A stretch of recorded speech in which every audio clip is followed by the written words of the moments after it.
Hello guys.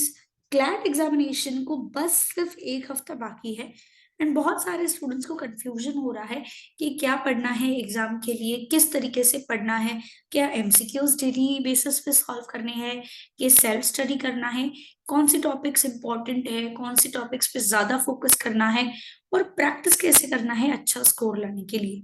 तो ये बहुत सारे स्टूडेंट्स का डाउट आ रहा है। इसीलिए बी एडुकेयर आपके लिए लेके आया है डेली स्टडी प्लान, जहां पे आप डेली बेसिस पे 500 से भी ज्यादा एमसीक्यूज प्रैक्टिस कर पाओगे लास्ट 1 वीक में। सो स्टार्ट करते हैं।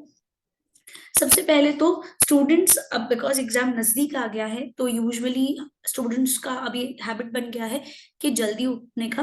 काफी सारे बच्चे ऐसे भी होते हैं जो नाइट टाइम पे पढ़ना प्रेफर करते हैं, तो उनके लिए हम बाद में डिस्कशन करेंगे। सबसे पहले हम अर्ली राइजर्स से शुरुआत करते हैं। तो 7 o'clock से लेके 9 o'clock तक आप दिन का फर्स्ट मॉक सॉल्व कर सकते हो, 7 AM to 9 AM। Mock solve करते समय you have to make sure कि आप किसी भी तरीके का ब्रेक नहीं ले रहे हो और आपका कंसंट्रेशन जो है, एग्जामिनेशन जो आप मॉक दे रहे हो उसी में है। ऐसे ही समझ के देना है एग्जाम जैसे कि this is your paper which you are giving.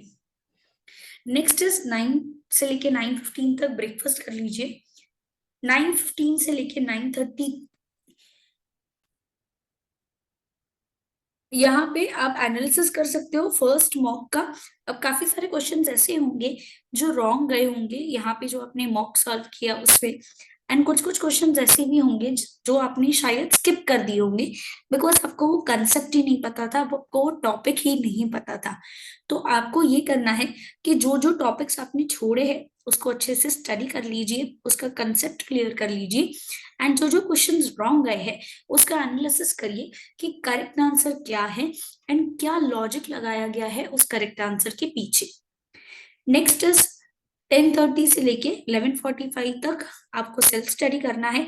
जो टॉपिक आपको पढ़ना है, जिस सब्जेक्ट में आपको लगता है कि आपका प्रेपरेशन लेवल को और अप करने की जरूरत है और प्रैक्टिस की जरूरत है और रीडिंग की जरूरत है, आप वो वाला सब्जेक्ट उठा के सेल्फ स्टडी कर सकते हैं। नेक्स्ट इज 12 से लेके 2 के बीच में आप सेकेंड मॉक सॉल्व कर सकते हैं डे का। अब यहाँ पे ये सेकेंड मॉक सॉल्व करने में आपको एक बेनिफिट होगा। क्या बेनिफिट होगा? दिन का आपने फर्स्ट मॉक सॉल्व कर लिया, प्लस आपने एनालिसिस भी किए एंड प्लस आपने सेल्फ स्टडी किया, तो ये जो आप सेकंड मॉक दोगे इसमें डेफिनेटली आपका स्कोर जो है वो मॉक 1 से ज्यादा आएगा। बिकॉज फर्स्ट आपने अपनी गलतियों को रेक्टिफाई कर दिया, सेकंड आपने कुछ न्यू चीजें भी सीखी, कुछ न्यू कंसेप्ट भी सीखे, कुछ न्यू टर्म्स भी सीखे जो आपको बहुत ज्यादा हेल्प करेंगे नेक्स्ट आने वाले क्वेश्चंस में। उसके बाद 2 से लेके 2:30 के बीच में take a lunch break and relax. Next 2:30 से 3:45 तक सेकेंड मॉक टेस्ट का एनालिसिस करना है एंड ये मेक श्योर करना है कि जिधर जिधर आप रॉन्ग गए हो या फिर अगर आपने कोई पर्टिकुलर आरसी या क्वेश्चन छोड़ा है तो उसका करेक्ट आंसर क्या है। एंड वो कंसेप्ट, अगर सपोजिंगली लेट अस से आपको लीगल में टॉर्ट्स का कंसेप्ट आ गया है, आपको वो पूरा का पूरा कंसेप्ट ही नहीं पता था कि क्या है करके, तो वो कंसेप्ट का भी क्या कर दीजिए, आप रीड कर दीजिए अच्छे से। जीके में कोई एक ऐसा पैसेज आ गया, वैसा करंट अफेयर का न्यूज आपने कवर ही नहीं किया है, पढ़ा ही नहीं है, तो आप क्या कर दो, उसको पूरा का पूरा कवर कर दो, अंडरस्टैंड कर दो वो आर्टिकल्स एंड एडिटोरियल्स जो है पढ़ के, सो दैट आप पूरा का पूरा टॉपिक से फेमिलियर हो जाओ। अब यहाँ पे what will happen is first और सेकंड मॉक सॉल्व करने के बाद एक कॉन्फिडेंस जो है डे बाय डे आपका बिल्टअप होती जाएगा। कैसे बिल्डअप होगा? कुछ कंसेप्ट्स जो शायद आपको लगा नहीं था कि इंपॉर्टेंट है एग्जाम पॉइंट ऑफ व्यू से, बट पूछे गए, जो पहले आपने शायद छोड़ दिए होंगे, अब आपने वो कंसेप्ट को क्या कर लिया, पूरा का पूरा कवर कर लिया। कुछ ऐसी चीजें जो शायद आपको लगा होगा ये बिल्कुल नहीं आएंगी और वो एग्जाम में पूछी गई, तो आप क्या कर रहे हो, मॉक में ही खुद को रेक्टिफाई करके प्रिपेयर कर रहे हो फॉर द फाइनल एग्जामिनेशन जो 18 दिसंबर को होने वाला है। नेक्स्ट 4 से 5 के बीच में सेल्फ स्टडी करना है। नेक्स्ट इज 5 to 7 के बीच में third mock of the day आपको सॉल्व करना है। अब 3 मॉक हम दिन का सॉल्व करेंगे, थर्ड मॉक आपका सॉल्व हो जाएगा 5 to 7 के बीच में। And after appearing for mock 7 से लेके 7:30 तक आप रिलैक्स कर सकते हो, आपको जो सही लगे आप कर सकते हो, माइंड को अच्छा खासा ब्रेक दे दो। वैसे भी अगर आप देखोगे तो हम हर एक मॉक के बाद ब्रेक तो ले ही रहे हैं हाफ एन आवर का, दैट इज हमने लंच ब्रेक लिया था।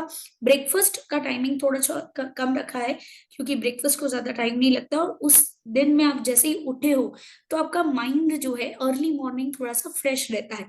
सो 15 minutes is more than enough. ठीक है, तो 7 से 7:30 के बीच में रिलैक्स हो जाओ, कोई भी म्यूजिक को सुनो, गाने सुनो जो आपको पसंद आ रहा है।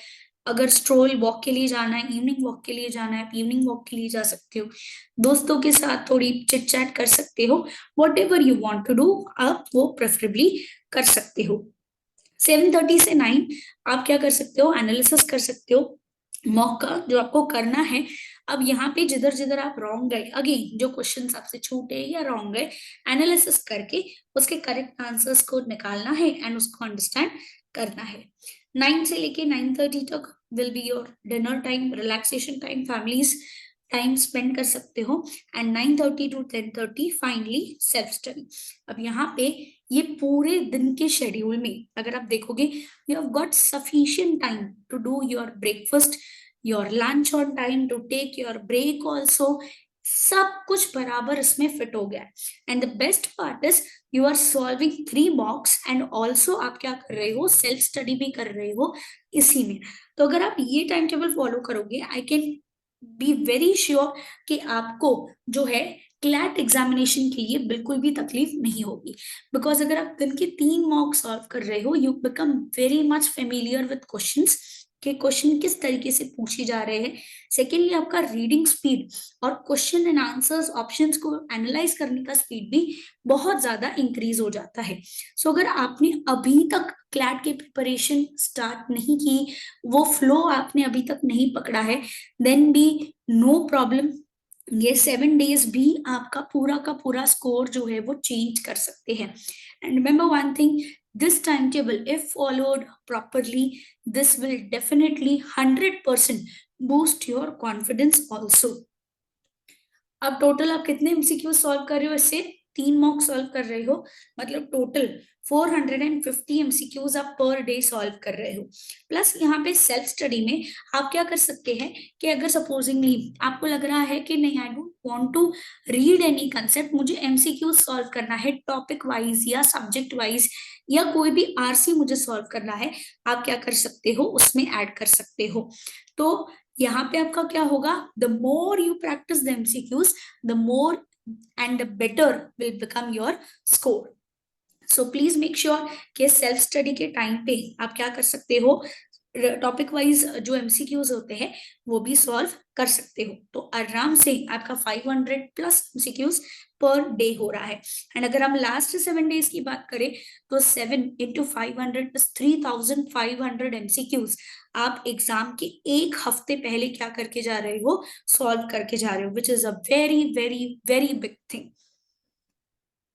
अब ये सब आपके स्कोर को बूस्ट कैसे करेगा, अब सबसे पहले तो आपका जो माइंड है वो हमेशा क्वेश्चन जो पूछा गया है वो तुरंत आपका आंसर जो है वो क्लिक होने लगेगा। रीजन, बिकॉज आपने वो क्वेश्चन पहले भी सॉल्व किया हुआ है, जो आपने मॉक्स प्रैक्टिस करी है उसमें। तो आपको सेल्फ डाउट नहीं आएगा, सेल्फ क्वेश्चनिंग नहीं होगा कि am I doing the right thing, क्या ये करेक्ट आंसर है या वो करेक्ट आंसर है, वो डाउट आने का चांस क्या हो जाएगा, बहुत कम हो जाएगा।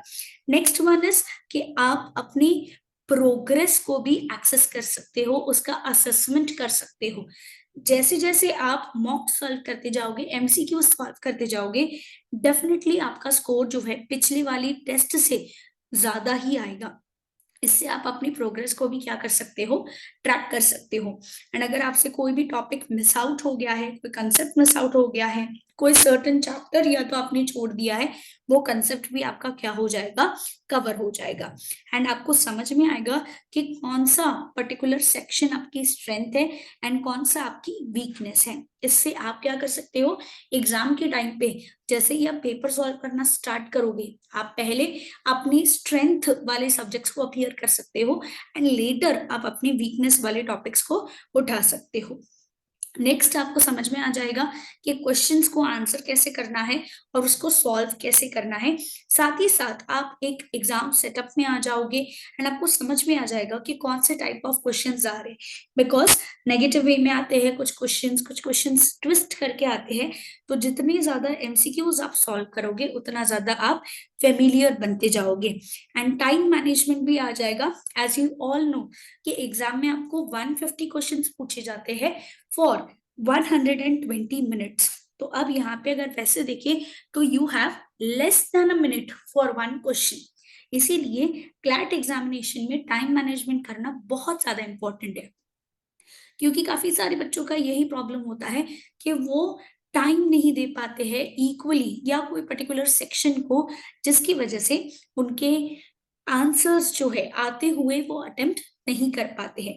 सो मेक श्योर कि आप वैसा गलती ना करो। जितना ज्यादा मॉक सॉल्व करोगे उतना ज्यादा आपको समझ में आएगा कि टोटल एक क्वेश्चन को कितना टाइम लगना चाहिए, एक सेक्शन को कितना टाइम लगना चाहिए सॉल्व करने के लिए। Next is, as you know, practice is the key to success. जितना ज्यादा प्रैक्टिस करोगे उतना ज्यादा आपका स्कोर जो है वो बढ़ते जाएगा। एंड मेक श्योर कि अगर आपने ऑलरेडी अभी तक अच्छी खासी प्रैक्टिस कर दी है, लास्ट के 7 डेज में काफी सारे स्टूडेंट्स गलती कर देते हैं, दे थिंक कि पढ़ाई हो गया है, we have already completed it, जिसकी वजह से शायद से थोड़ा सा ओवर कॉन्फिडेंस आ जाए। And there is a very very thin line between confidence and over confidence. तो रियलिटी चेक आपको एग्जाम दे उसके पहले ही आप खुद को एक रियलिटी चेक दे दो कि किधर आप स्टैंड करते हो, कौन से पर्टिकुलर एरियाज में आपको वर्क करने की जरूरत है, कौन से एरियाज में आपको इम्प्रूव करने की जरूरत है। So that's it guys. अगर आपको किसी भी तरीके का डाउट आ रहा है क्लैट एग्जामिनेशन के रिगार्डिंग और you want to know anything, you can mention it in the comment box below. And be educate as an entrance exam specialist.